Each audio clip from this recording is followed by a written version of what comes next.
Amy, let me tell you about a magical place that is so exactly designed to be enclosed space, year-round fun for the whole family that I bet you already know what I'm going to say before I even say the name. Let's say it together on 3. 1, 2, 3.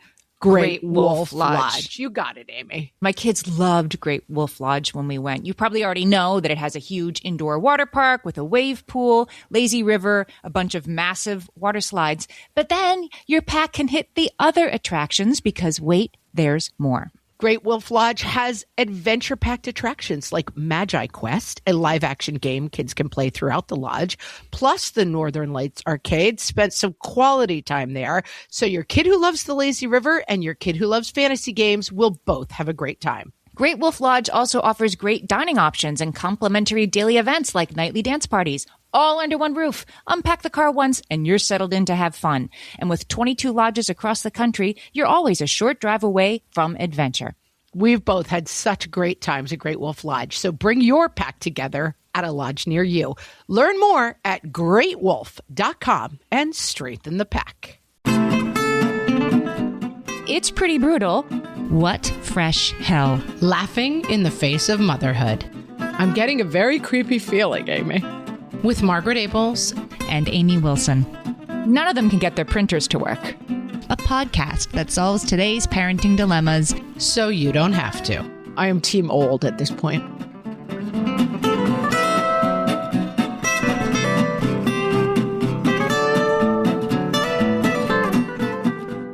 Hello, everyone, and welcome to What Fresh Hell, Laughing in the Face of Motherhood. This is Margaret. And this is Amy, and today we're going to talk about when we've got to take care of our parents and our kids. I believe they call it sandwiching, Amy. Yep, we're going to start there with a little etymology lesson of sandwich generation. We don't have a mailbag this week, as it turns out. We don't have a mailbag, but I do have another text from my sister correcting me on the podcast, Amy. Okay. Which I wanted to share. On our Halloween episode, I was referring to this scary ghost lady witch from the movies as LuLaRona. And she correctly pointed out that I was merging the LuLaRoe documentary that I recently watched about the leggings. Yes. And the movie La Llorona. They're different things. LuLaRoe and La Llorona, there's no leggings involved in the witchy lady who kills children, nor are there any witch ladies involved in the documentary about the leggings. I thought you were like, it was like a Stregonona, like cousin, like sequel book. And I'm just going with it. I don't know. Stregonona, kind of, because, you know, I like to describe myself as Stregonona when I'm not looking my best.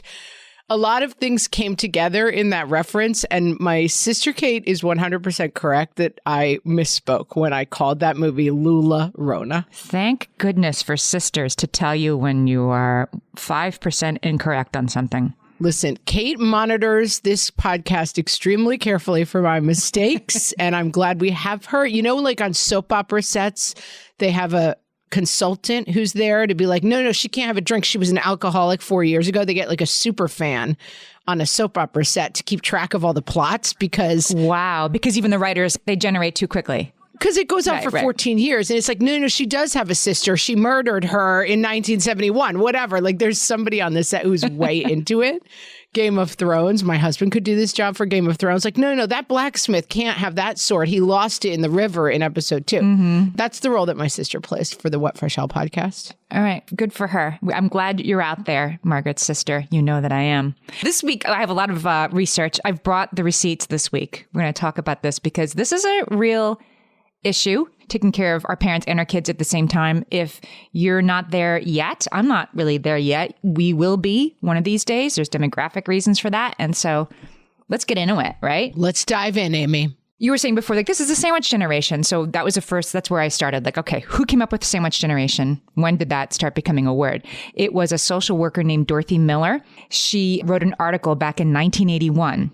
She was the first person 40 years ago to sort of be like, there's this thing that people do when they're taking care of two people at the same time. And I would argue before 1981, like let's go back 50 years. If you were a 43-year-old woman 50 years ago, yeah, you probably had all your kids out of the house in college. You know, you had two, right? Because you had your kids at 20, right? Yes. And both your parents were gone. Right. Because they died earlier. Yes. So now 43-year-old has an 83-year-old mom who just broke her hip and a preschooler, right? Yeah. In my case, a 2-year-old. Yeah.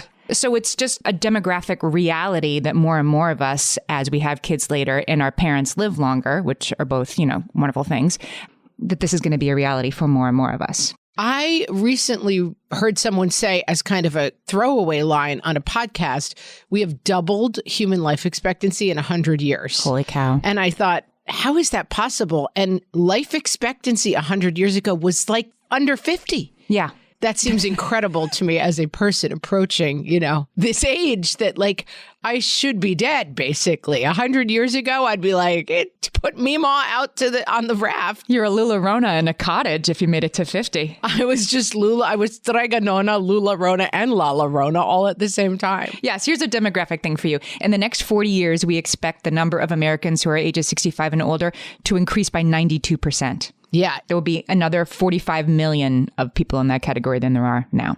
It's wild. Yeah. And what are we going to do with all those people? I mean, I'll lay all the problems on you now. There are neither enough home health care aides and nursing homes to care for all the people who are going to need them coming very shortly now. Nor, even if you could find a health care aide or a nursing home, they cost $100 bajillion a month. And many, many, many of us can't afford those for our parents or ourselves. Well, and I was listening to an economist talk about this recently, and it hadn't really occurred to me that market forces being what they are, there are places in the economy where there is just fundamentally not any more money. So unlike a store where you can gather mass amounts of customers and then you've got 100 people paying the cost to ship this product, whatever it is, that the market, the buyers are vast and the providers are few. So there's a lot of money floating around. That in elder care, it's one provider and one customer. And so it's just very hard for there to be any more money. People in elder care are not well paid. No. It's a low paying job. Hard, right. But it's extremely onerous, yes, financially. Yes. On the people who need to pay for that care. Yes. Here it all comes. And the amount of years that people need care at the end of their life keeps growing, right? I think it's 3 or something is the average now. 3 is the average what? 3 years of care the average American needs. Well, I've heard something like, the 80-20 rule. Here's a commonplace way to apply this. You wear 20% of your clothes 80% of the time, things like that. You spend 80% of your lifetime health care in the last 20% of your life, and perhaps the last 2% of your life. It gets more and more expensive as you get older. That's right. Because, all right, so I looked it up just so that I would have it right. The average length of stay is 28 months, median being 22 months in assisted care. Mm-hmm. I know. This is coming down the pike, guys, for all of us. So, right. And some of these places are, it's wild. Thousands and thousands and thousands of dollars a week. Yes. The New York Times actually covered, I'll put a link in the show notes, Jessica Gross wrote an article for the New York Times called, "It's Pretty Brutal. The Sandwich Generation Pays a Price." Yeah. Yeah. Wow. I feel like last episode we were how can we be a little less depressed? And now we're here's a super depressing episode, friends. Here's a super depressing episode. I mean, it's depressing and yeah. So the story, she covers a mom from Maryland. She's a single parent. She's in her early 40s. She has twins. One of them has autism, early childhood, kindergartners. Mom just moved in with her because her mom has hepatitis and diabetes and had no money for a home health aide. So this is a single mom, kid with special needs, mom with special needs, covering it all, not just with, her hours, but also with her money. She was doing things like cutting out her cable bill so that she could afford her mom's ventilator because of these Medicare problems. So, we have to do better by one another than we're doing. But I want to sort of look at why this is hard. It's hard, why it's especially hard on women, and then maybe, what we can do to make this a little easier for ourselves if we're in this situation and for our friends. I'll take it, Amy. So far, I'm just really, really anxious and depressed. So if that was your aim, you knocked it out of the park. It's this is your hardest hard. So if you're listening and you're in this situation, it's as hard as you think it is. And you don't have enough time. You're actually correct about that. So the support of this is as hard as you think it is sort of where we need to start. And I will say also, just so that we add all the depressing bricks on the pile before we start, families are also often kind of blown to the wind. So I know a lot of people for whom this is happening, and the mom is 18 states away. And like they're trying to manage it from a distance. Also terribly hard. Or your sister is 18 states away and, you know, special guest stars once in a while to tell you you're doing it wrong and it shouldn't be that way. Yeah, there's a host of problems here. Yes. So Dorothy Miller, 40 years ago, discovered this sandwich generation. And she said the position of the children of the aging, that's what she's calling, you know, the woman who's in this position, exposes them to a unique set of unshared stresses in which giving of resources and services far outweighs receiving or exchanging them. Okay, so give that to us in English. That you have stresses if you are in this position that are unshared. Yes. And you are giving far more than you are receiving. I mean, bingo. You mean because you're the caretaker in both situations, both to your kids Yes. and to your parent. Exactly. In both situations, you are giving more than you are getting back. Not because people are bad people, but because you are in this situation. And it's an unshared stress, even with a supportive spouse, even with a sister down the street who does everything she can. You know, like it's an unshared stress if you're in this particular situation. And I'll take that another exit further. It's a heart-based stress. It's a stress. It's a love-based stress. Unlike at work where your stress is like, can we get the reports to the manager in time? Let's see. Like there's a certain distance from that stress. But the stress of like, my kid with autism needs his IEP done correctly because that's going to affect the outcome of his life. And my mother who cared for me so well is now alone in a room, in a home that I don't feel is nice enough, but I can't afford anything else. Like these aren't stresses like, you know, can we get the widgets to work? This is stress that is so bone deep. Yes, I would agree. And this falls uniquely, especially on women. Yes. 2 out of 3 people in this situation who care for an elderly parent are women. Yeah. So not all. There's that third of people. There are definitely people who are male who are doing it, but like writ large, this is what we're talking about. This is put more on women's shoulders. And there's financial reasons for that because there's a gender pay gap. And the gender pay gap makes it more likely that when mom breaks her hip and somebody has to, you know, dial back at work to take care of her because we can't, you know, afford home health care aid, that it's going to be the woman because she earns less in the first place.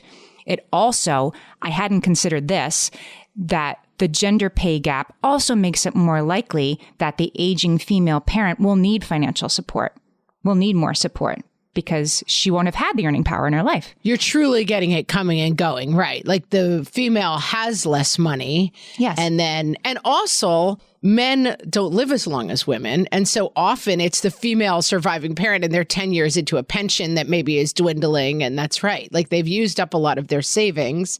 This is the other thing. Like we have not prepared as a generation financially and structurally it used to be like, well, you retired at 65 and then you died at 75. So you had 10 years to kind of enjoy the money. But now it's like you retire at 65, you live to 97. Like, yeah, it's 30 years of life that you have to cover financially. And P.S., you know how we said there's going to be Social Security? Actually, maybe not. Actually, maybe not. Maybe not so much. Yeah, the math on all of this just doesn't run. Yeah. I'm getting a very creepy feeling, Amy. Super creepers. All right. We'll come back. We're going to talk more about why it's hard because there are more reasons why this is hard. For some of us, tax season is one of the only times that we look at our finances fully. And once it's over, well, that was terrible. And it is completely understandable not to want to think about it for another whole year. But using Monarch and being intentional with your finances in an ongoing way helps you see where your money is going and how you can put your refund to best use. We are here to tell you, simplify your finances with Monarch. Monarch is the all-in-one personal finance tool designed to make your life easier.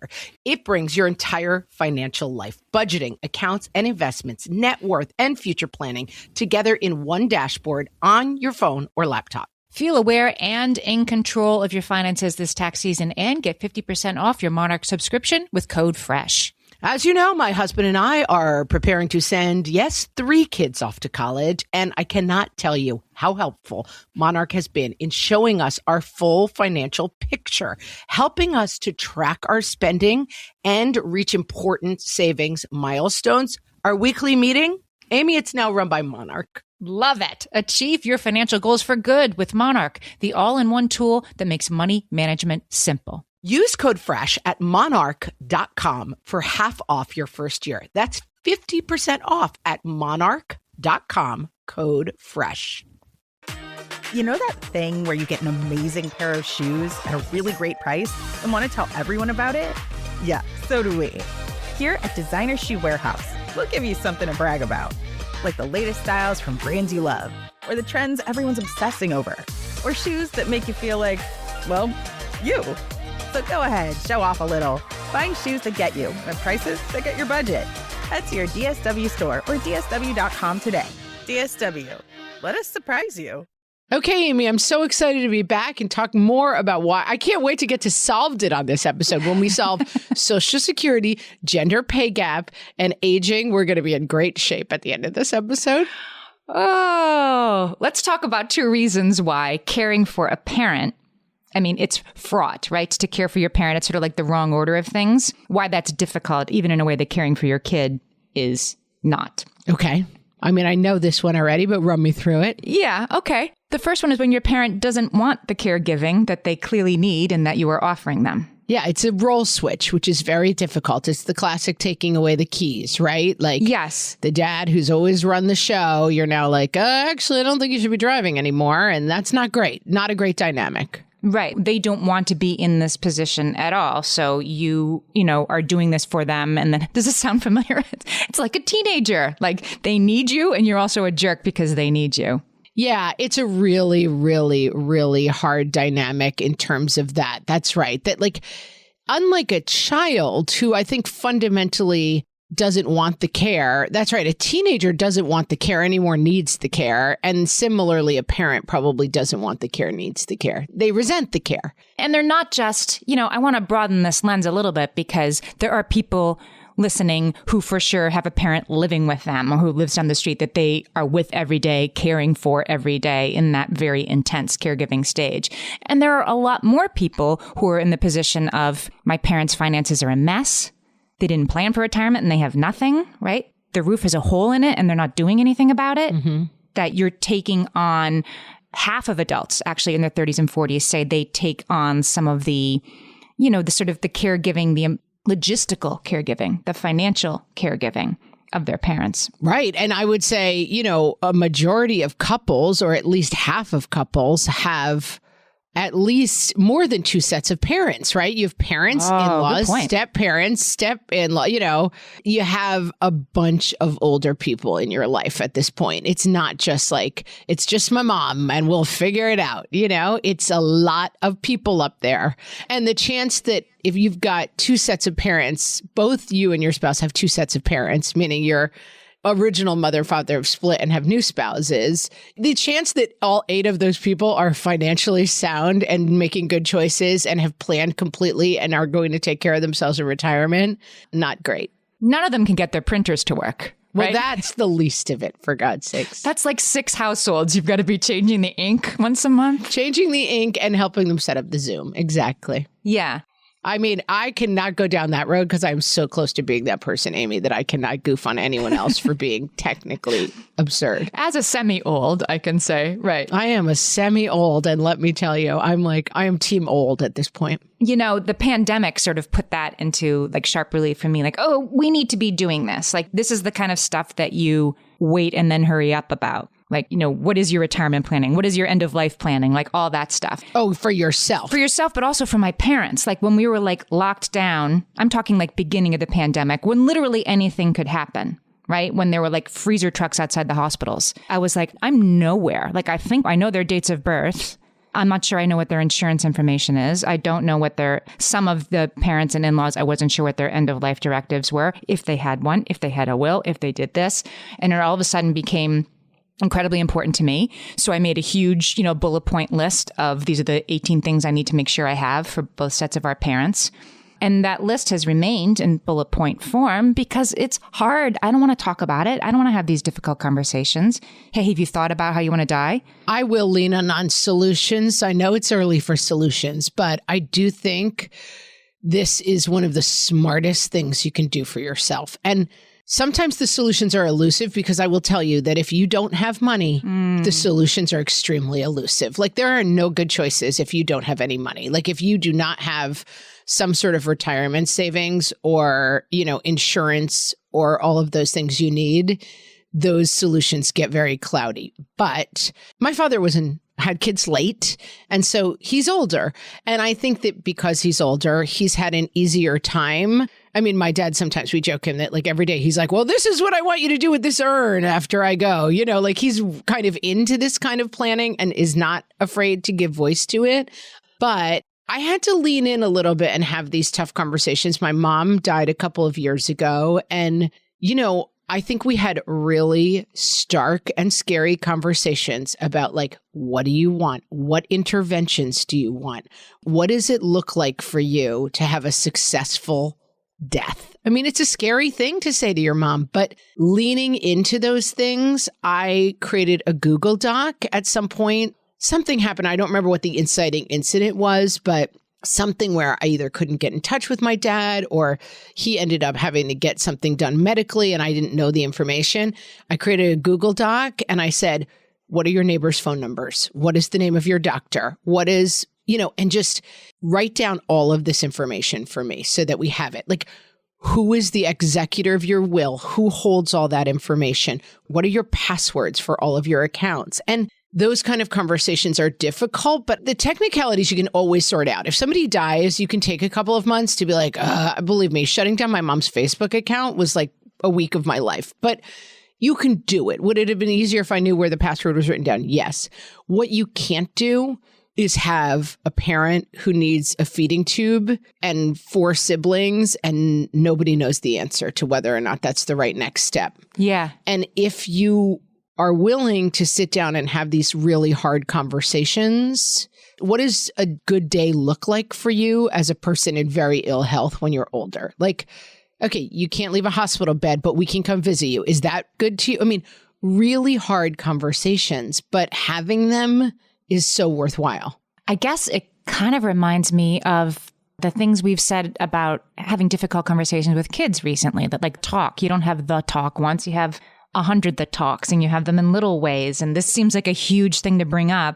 And so it stays on the shelf. This needs to be a conversation you have early and often, and not just about like, do you want to be cremated? But the New York Times article suggests that if you think that you're going to become your parents' caretaker, if you think they're going to need help with their finances, start talking about that now, because the expert in that article was suggesting it might take a while for them to start saying yes. Like this is a journey for them too. Absolutely. It's hard for you to be like, how do you want to die? It's hard for your parent to countenance thinking about that. And so you have to have a couple conversations, and they don't want you to be in charge of their bank account. They've been writing checks for 50 years. They know how to do this. And okay, but mom, there's a thing called Zelle now, whatever. You start to do that in little ways and you do it again and again so that the handover becomes a little, I don't know, a less fraught, because it's going to be fraught anyway. It's going to be so fraught. And I think that in general, I mean, I tend to be the person who's like, I got this. Sit down, everyone. We're going to talk. You're dying and let's do that. You know, like I can be a little bit, you know, I can come in a little hot sometimes on that stuff. But I do think that also you have to be respectful of that person's role, that like I tend to come in and take over a little bit and like, this is how we're going to do it. And if somebody's not ready for that, it's fair. They are still the parent. They deserve a tremendous amount of respect, hopefully, if they've been a good parent. And I think that trying to come in and be like, here's what we're going to do can be really off-putting. Sure. But I think that finding access points to those conversations. And I had a relative who was a beautiful singer getting older, and the family wanted to make a recording of this person singing because they had a beautiful singing voice, and they wanted like the grandchildren and the great-grandchildren to be able to hear this person's voice going forward. And the person was very, very resistant to it. And I think it just brought up for them the feeling of like, oh, they want to record me because they think I'm dying. Oh, I see. And didn't want to do it and never did do it. And I was sort of team like, this has to happen. It's going to be so magical for other people. But it was sort of a good lesson in like, you can't push people to do things they don't want to do, no matter who they are, no matter if you know better, no matter if they're older, no matter if you think it's for the best. You still kind of have to give people the respect of autonomy for as long as possible. So what I'm saying is it's a balance because I just said two different things. Yeah. You have to do it and then you have to respect them, but you have to find the balance. I guess you bring it up, and if it's not a good time, then, you bring it up again in a couple of months, or when would be a good time to talk about this. I mean, you can kind of leave it on the table between you.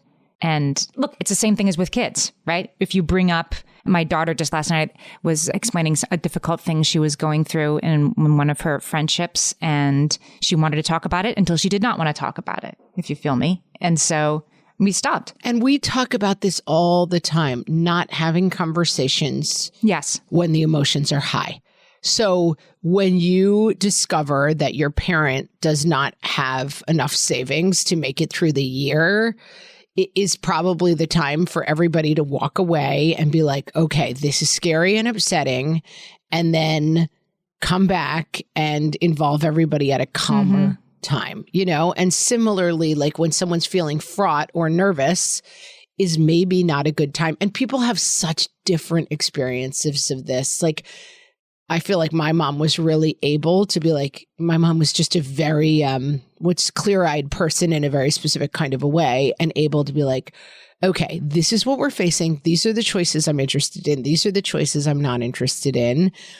But I definitely know people for whom like those choices are much more fraught, and just the very idea that like anything's ever going to change is hard to bring up no matter how calm things are. There's another complicating factor I want to throw in, because this isn't complicated enough yet, right? So I thought I'd make it more complicated. No. Please, Amy, please. Let's get this thing a little complicated, please. We're way too happy and cheerful. So our parents are triggered when we're bringing up, like, I don't think you should drive anymore. I don't think you have enough money saved for retirement, whatever it is, the difficult conversation. It's also triggering for us, especially particularly if experts say, if your relationship with this parent that you're now in a caretaking position with was dysfunctional. Right. And spoiler alert, it was in its own ways. Like, even if it was great, your relationship with your parent is very highly marked by markers, And so like, you're the disorganized one becomes like, you can't be in charge of the pill case, whatever it is. Like, the little markers of your relationship are going to flare up so badly around caretaking. They're going to come back. Like, you're going to visit them again, right? You're going to come back around to those markers again, except you're going to be looking at them from the opposite side. Yeah. And there's a very strong, like, who you are to each other. I mean, think about your own children, and now put yourself in the position of like, those kids are now in charge of you, Amy, like you who knows how to run everything and does everything. Like, your feelings towards that would be like, it would be complicated by who those people are to you. Yes. There's no sudden switch that flips when you turn 75, where you see your children as fully realized adults and capable in all these different ways. You still see them as like the 4-year-old who always left the marker on the couch without a top on it, and you want that person in charge of your insulin regimen. You probably don't. Right. Whether or not they are able to do it, it's still really, really hard.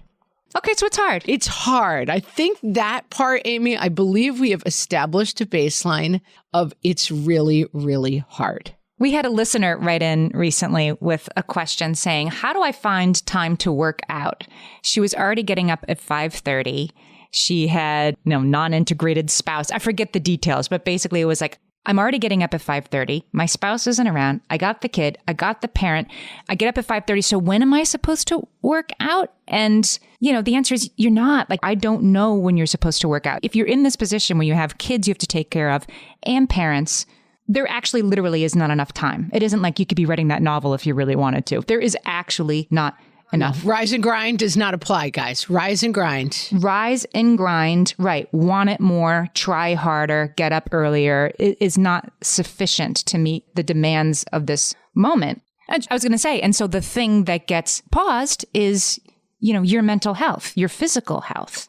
This is also, I think, an important aspect of being a caregiver is determining, and this is so challenging because it can be very changing, determining what situation you're in, meaning marathon or sprint.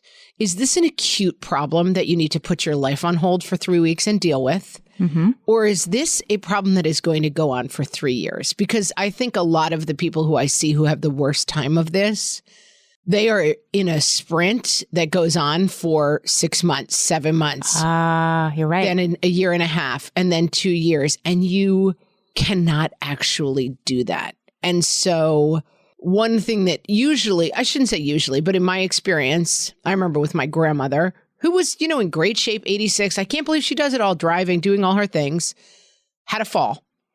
And then all of a sudden, everything started spiraling in 8 different directions. Then, couldn't do a lot of things because of the fall. But then everything was sort of like, oh my gosh, we have to be in this kind of sprint mode around this accident. But then it never cleared. 6 months later, people were still kind of scrambling and home care aides and who was coming and who wasn't coming. And you have to find some time to take a gigantic step back and say, what are we actually dealing with here? Because I think it's such quicksand. It sucks you in. And then suddenly, like, this is your life, just hair on fire from 5:30 in the morning until 9 o'clock at night every day. Right. And then on top of that unsustainability comes guilt about why can't I manage to get this done? Why am I not doing a better job? Why am I not showing up for my kids' preschool concert? Why did my mom slip and fall again? The one time I went out to dinner with my spouse. Right. And shockingly, I'm shrieky and crabby all day. And I hate myself who I am with all of these people, including my vulnerable parent who I'm finding myself yelling and screaming at. Yeah. That is something that I do think it's not solvable, but like in being able to take a day off and say, I have to make a bigger plan versus just whack-a-moling all day can help. All right, let's take a break, Amy, because we've got to solve this. We've got like one segment left to solve elder care, Social Security, all of it. It's all good. Amy, when I'm having a good hair day, it usually makes my whole day better. And that's why on every day, I'm taking Nutrafol. Nutrafol is the #1 dermatologist-recommended hair growth supplement brand, and it's the #1 hair growth supplement brand personally used by dermatologists. Nutrafol's hair growth supplements are peer-reviewed, NSF certified for sport, and clinically tested. Nutrafol offers multiple formulas for men and women tailored to different life stages and lifestyle factors, so you get support that's actually right for you. Adding Nutrafol to your daily routine is easy. Order online, no prescription needed, with automated deliveries and free shipping to keep you on track. Let your hair be one less thing to worry about. See visibly thicker, stronger, faster-growing hair in 3 to 6 months with Nutrafol. For a limited time, Nutrafol is offering our listeners $10 off your first month subscription and free shipping when you visit Nutrafol.com and enter promo code LAUGHING. That's Nutrafol.com, spelled Nutrafol.com, promo code LAUGHING. My favorite skincare products actually feel more like self-care, like they're so nice to put on and they smell so good that I'm actually happy when I get to that part of my day. And I swear that is how I feel about Osea's anti-aging body balm. Amy, you are usually the lotions and potions queen on this podcast, but I have to say, hard agree. Osea's anti-aging body balm is a liquid silk body balm that combines the lasting hydration of a lotion with the firming power of a serum, leaving skin smoother and firmer. This body balm is clinically tested and designed to deliver visible results you can see and feel. So we've gotten to use this product for a couple of months now, and I swear I have really noticed firmer and smoother skin, like on the back of my hands. It's like getting a mini spa treatment from head to toe. Get a spring-worthy glow with clean, clinically tested skincare from Osea. And right now, we have a special discount just for our listeners. Get 10% off your first order site-wide with code FRESH at OseaMalibu.com. That's 10% off your first order with code FRESH at OseaMalibu.com. And now, what your mother-in-law is really trying to tell you. From the What Fresh Hell podcast. When she says the kids were angels when you picked them up from her house. She means I fed them a huge bowl of ice cream every time they cried. When that didn't work anymore, I took them to Target and bought them $100 worth of new toys. When she says, I'm so sorry I called you Christine. That was his ex and I just can't get her name out of my head. She means, I liked Christine. Always dreamed it would work out for those two. You? Not as great as Christine. When she says, I totally respect your rules. We will abide by your guidelines at all times. She means, this 8-page document you have handed me about how to care for a baby is bonkers and also vaguely insulting. I will pretend to read it carefully in order to appease you, but then I'll just do exactly what I did with the 6 children I successfully raised to adulthood. But thanks for the suggestions. When she says, I love that you play with your kids and don't let yourself get bogged down with all the little details. She means, your house is an appalling mess and your cooking is a crime. When she says, don't you look nice today? She means, I see that you've taken off your sweatpants and at least attempted to do something with your hair. I've been waiting for this day and I'm glad it has finally arrived.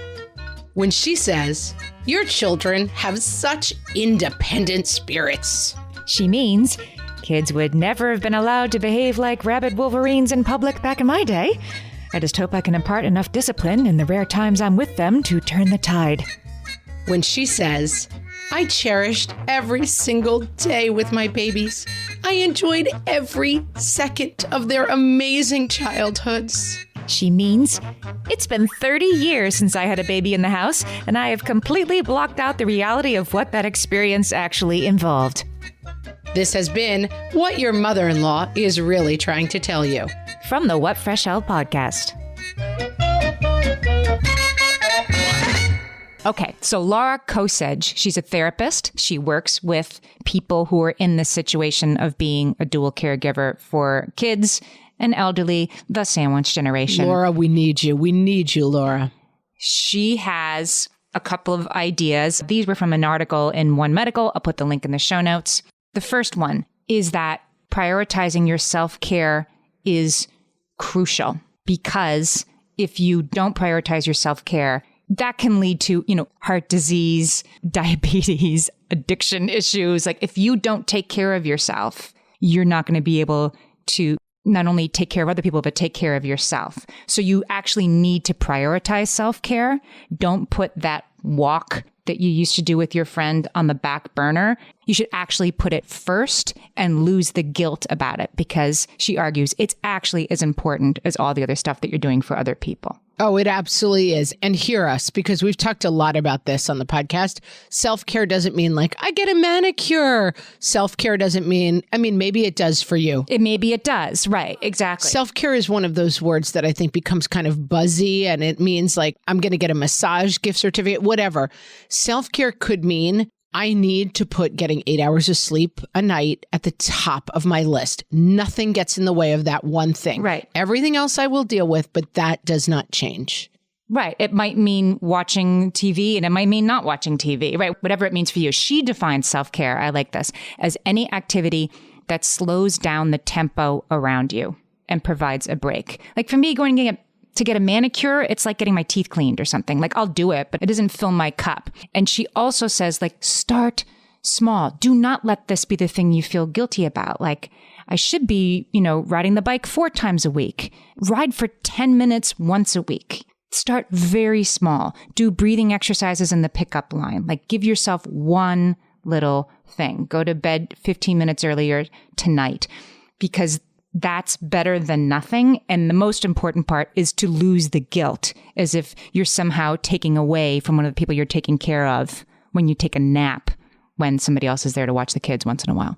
Yep, I agree. I have another idea around this. I think these modes we can kind of armor up and close in. Like I have to just burrow like a slug, not a slug. What is it called? Like that little armored beetle that rolls into a ball, like an armadillo? Well, yeah, but there's a bug version of that. But yes. Okay. Armadillo or type bug. Yes. Yeah. Like a turtle. Like I have to just get in my shell, hunker down, bang through this situation. Mm-hmm. And having, dealt with this myself, 2 things. Number 1, resist that temptation. I think it's always more helpful to sit down with your kids and say, listen, I know that grandpa has been sick and I'm very busy there. I know it's hard because I'm away a little bit more. Like talk it out. And I really could use your guys' help around the house more, rather than like turtle shelling in and like, I'm just going to snowplow through. I'm using 86 different metaphors, but you know what I mean? Like, I'm just going to plow through this by myself. allow that vulnerability, allow it with your spouse. How can you help me more? This is a really tough situation that I'm in. The other thing is, we've talked some, and I think there's a lot of sexism and other stuff around it about maternal gatekeeping. I'm the only one who can. I'm the only one available to. I would watch that in terms of being the caregiving gatekeeper too. Like, I am the person who understands how this is done. And if you find yourself, especially in a situation, if you have siblings and other people, cousins, neighbors, other people who can help, accept. It's like working from the place of maximum generosity, which we talk about in dealing with other people. Work from the place of maximum vulnerability in terms of like, we need meals. Who can provide them? I need a week off. Who can fly in? I need help. And this is like, and you may have to outline to people how they can help. Yep. But be careful of the story of, this is my mom or my dad, and I just have to do it all, and it's so unfair, and no one helps, and the people who are far away aren't helpful, and they don't this and that, and really let it become, the problem is X. How do we get over this gate? How do we get under it? How do we get around it?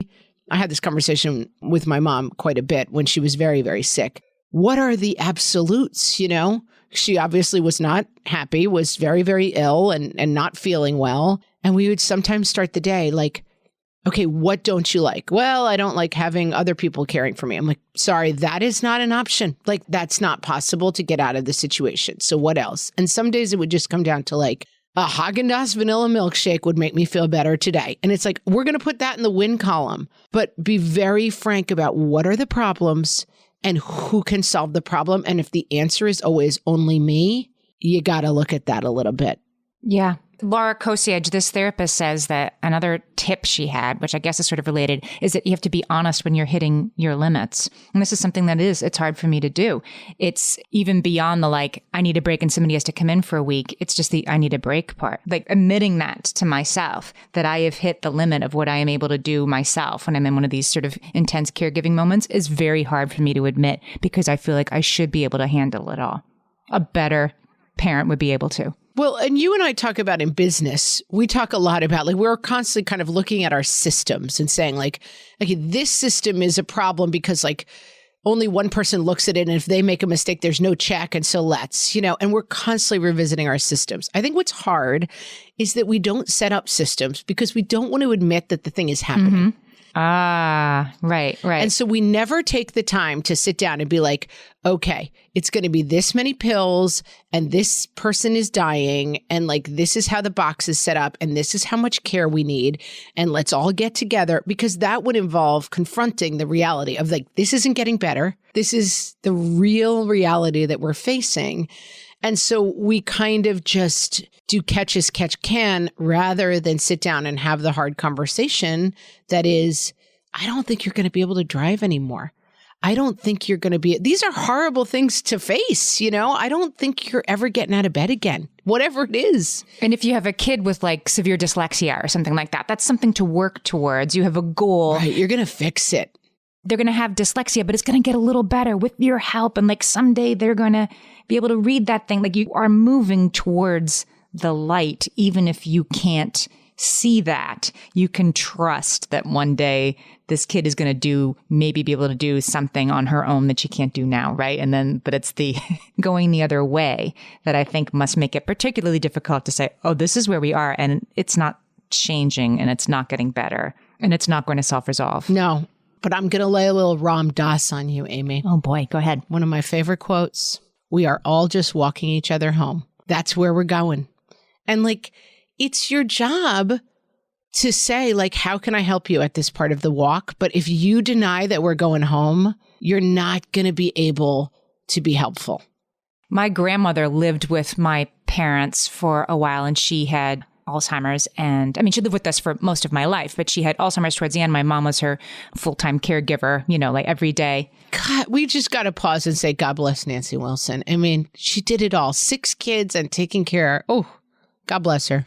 And taking care of her mother-in-law, which there are many women in this situation, right, who are taking care of their spouse's parent and do incredible work. But it made me think of her when you said that story about walking somebody home. She would, as elderly people sometimes do, if they're confused, they get more confused as it starts to get dark. It's called sundowning. We're not even sure why it happens, but they get much more confused when it's getting dark outside. And she would say she needed to go home.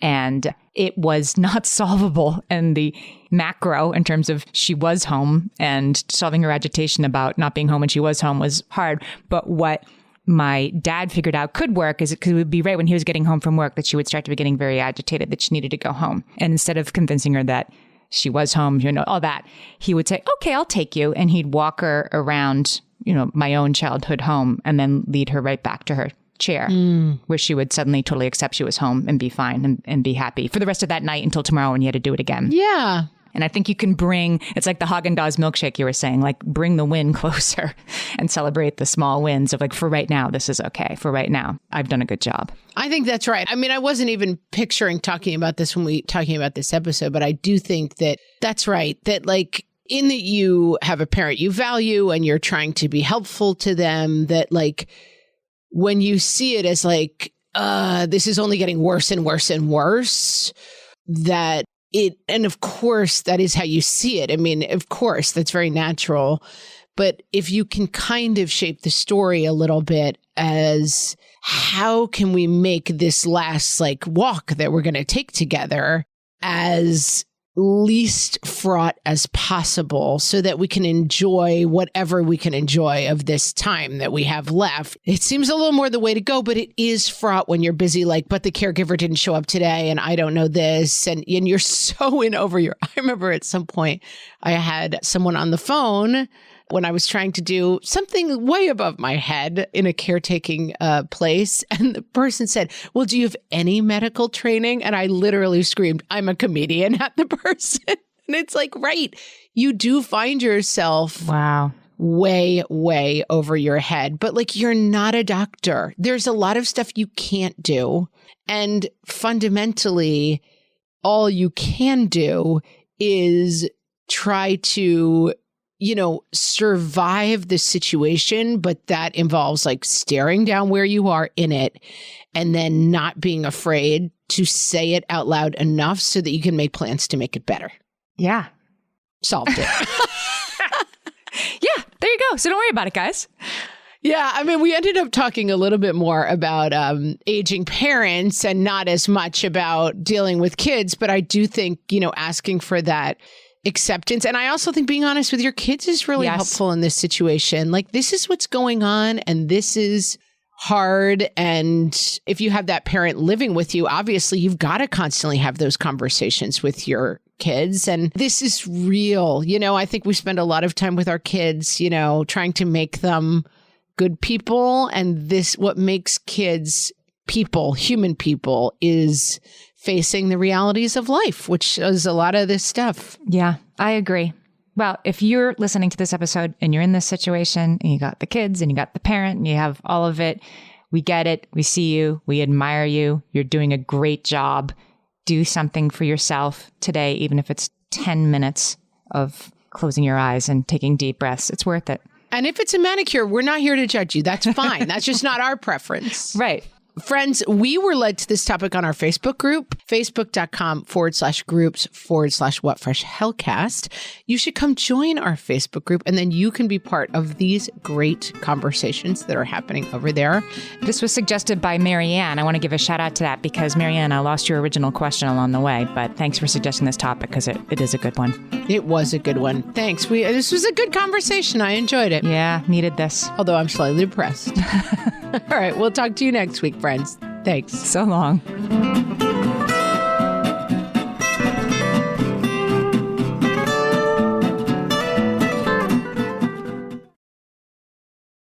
Ryan Reynolds here from Mint Mobile with a message for everyone paying big wireless way too much.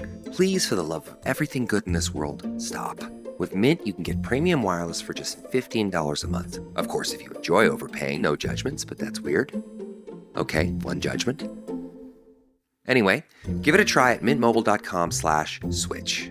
Upfront payment of $45 for 3-month plan, equivalent to $15 per month required. Intro rate first 3 months only, then full price plan options available. Taxes and fees extra. See full terms at mintmobile.com.